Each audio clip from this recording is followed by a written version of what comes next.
Welcome to Building a Character, where I'm going to be building your favorite characters using Pathfinder and Spheres of Power.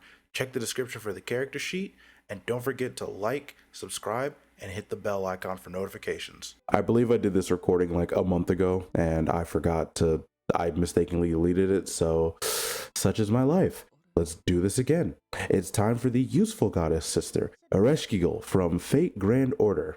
Since she's essentially an undead lich, I guess I kind of have to go into the Necros class, but we'll get around to that. Thank you to Pathfinder Savant for this request. Next month will be another request from my Discord. Check the description if you want to join it. Awesome. What are the goals of the build? Goal number 1 is the Underworld. She is a goddess of the Underworld, so we're going the undead route.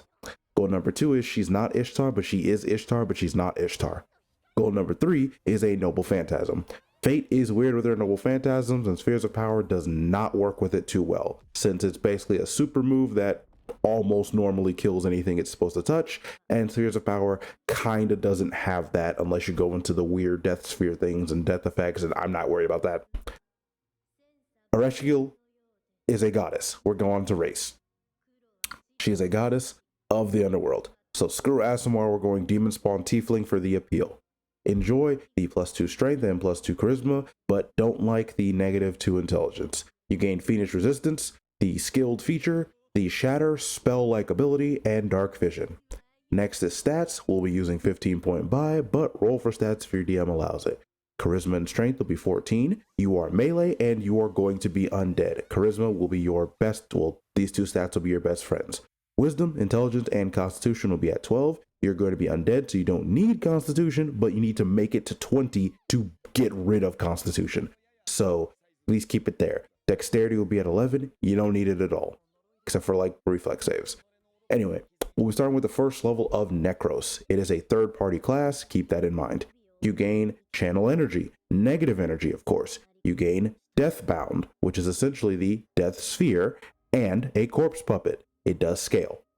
Nothing much to mention there. The feat will be Noble Scion, the Scion of War for using your charisma modifier in place of your dexterity modifier for initiative. Second level Necroses gain Rebuke Undead, which is essentially Command Undead, the Command Undead bonus feat to be precise, and you are treated as undead with undead affinity. Third level Necroses gain the Flesh Crafting ability, well, class feature. You can spend 1 spell point or 1 use of channel energy to manipulate an undead under your control, including your corpse puppet. And since you are an undead, you cannot use it on yourself. That'd be cheating. Chart will be in the description because I don't feel like explaining it. Feat at this level will be muscular reflexes. Fourth level Necroses gain Decaying Form. You gain 2 DR/bludgeoning and magic. At 8th, 12th, and 16th levels, it increases by 2. You also gain Preserve Flesh, which is flavor. Stat increase to this level will be +1 strength. 5th level Necroses gain Flesh Bond. It allows you better control of your undead. It's mostly flavor again. Feat of this level will be Death Knight's Purchase. This allows you to gain temporary HP whenever someone in your party, which has to be an ally, fails a save or gets hit by negative energy. They must take the damage though. 6th level Necroses gain Necrotic Shield. Whenever you use your flesh crafting on an undead, it gains temporary HP equal to your class level plus your casting modifier, which is charisma. 7th level Necroses gain advanced fleshcraft. This will also be in the description. Feat at this level will be Wandering Spirit. It's a pseudo phylactery, essentially. 8th level Necroses gain a fear aura. Nothing really special there. And the stat increase of that level will be +1 strength. 9th level Necroses gain Undead Rebirth. You can spend 5 uses of channel energy to restore an undead creature to unlife. I don't know what that means exactly. This works as the resuscitate talent from the life sphere, healing 5d8 plus casting ability modifier to determine its effects. Feat at this level will be Deadened Flesh. You can spend a spell point as an immediate action to gain +1 bonus to natural armor and DR/dash for 1 round. For each necrotic feat you possess, it'll be 4 by level 12, I think, or 11. No, 11. It increases the armor, the natural armor and damage reduction by 1, and the duration increases by 1. Remember, the necrosis feats, which is what they are called, get stronger once you have 4 of them. 4 or more of them. 10th level Necrosis, gain multi-craft. You can now fleshcraft a number of creatures equal to your casting ability modifier. 11th level Necrosis, gain a buff to Flesh Bond. Feat at this level will be between 2 worlds. You can swap getting healed between positive and negative energy.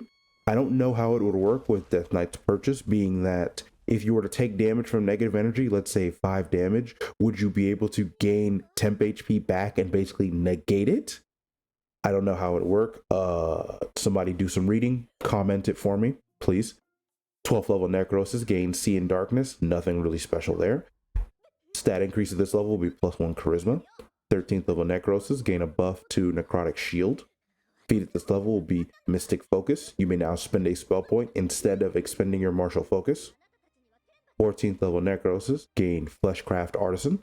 You can now apply 2 abilities from the advanced fleshcrafting list to an undead. 15th level Necrosis, gain another buff to Fleshcraft. Feat at this level will be Vital Strike.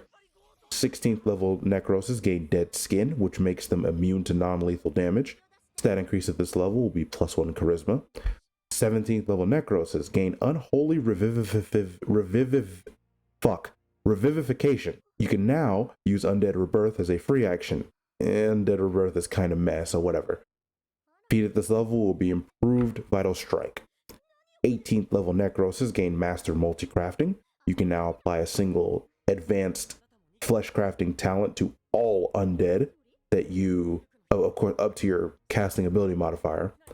19th level Necrosis, gain your final buff to Fleshcraft. Feat at this level will be Greater Vital Strike. 20th level Necrosis, gain Lich Form, which is the Lich template, and Fleshcrafting Master. You can now apply 3 advanced fleshcrafting abilities to an undead. Final stat increase at this level will be +1 Dexterity, just to round it all out. On to the pros and cons of the build. For pro number 1, you are a Lich. Number 2, you have a scaling undead bodyguard. Remember the corpse puppet? It does scale. I didn't feel like including the chart because that would add another 7 minutes to the video.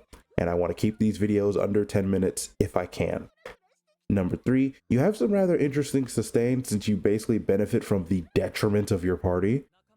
Anyway, for cons, your reflex saves are a bit low. Number 2, you are a Lich, so even though you have high charisma, you're an undead Lich, so being the face is going to be kind of out of the question. And number 3, you have low AC. Take that with a grain of salt. You have about 24 AC, but because I play in a lot of high power campaigns, I can get 24 AC by level 2. So yeah, one campaign that I'm in now, I have 22 AC at level 1. So yeah. Anyway, this will be the only July build, obviously. The next build will be coming in the middle of August, since I have to set up a few things from my last year in college, finally. And I have to move into my new dorm room, so wish me luck. Next build will be Zoro at the request of a Discord member. Again, if you want to join, description's the link is in the description below. You can go there and request any builds that you want, not just through the comments on YouTube. Thank you.